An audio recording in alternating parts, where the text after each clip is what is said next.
Ted Nelson and photographer Travis Cobb had a rare opportunity to go on board a cutter. Tonight, in the first of two reports, they examined the routine but very risky business of keeping our coastal waters safe.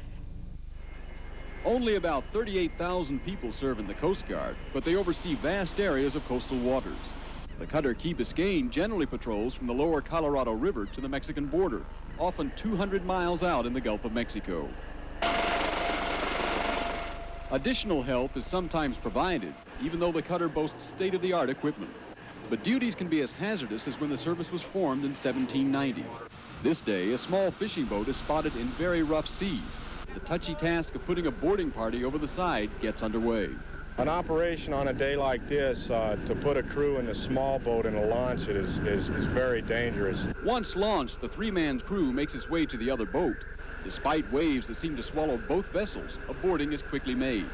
An inspection begins for safety, environmental, and conservation violations, and even for the most experienced boarding veteran, such operations are extremely risky, and for a variety of reasons.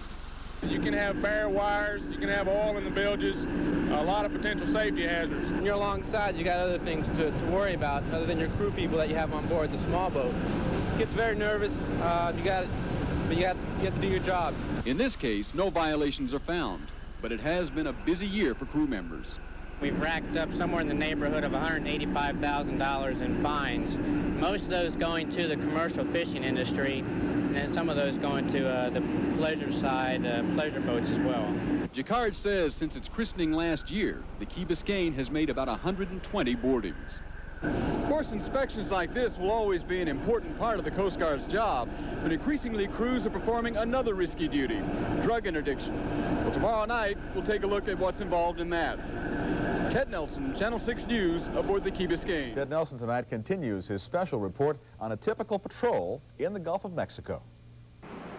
Coast Guard members are pretty much recognized as the search and rescue experts, but increasingly the search is also on for illegal cargo. Each boarding made by the cutter Key Biscayne's crew includes an inspection for drugs.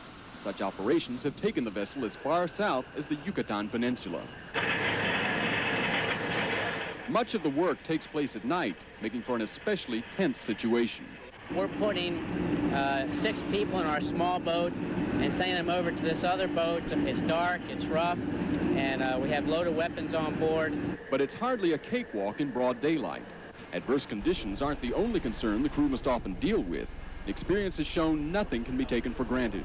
We've had situations where we had to pull our weapons, and they tried grabbing someone's weapon, one of the boarding team members, and we had to take a little bit more action. This boarding may have someone on it who doesn't want to be boarded, so you have to keep an alert state of mind or you can get yourself in trouble quick. But the Gulf isn't just a pipeline for illegal drugs. Crew members say, especially in the Brownsville area, they're discovering an increasing number of boats with other cargo smuggled aboard.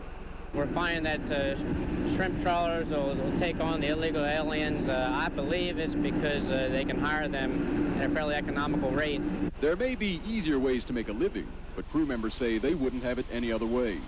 Jacquard says a number of other countries are also seeking the Coast Guard's expertise.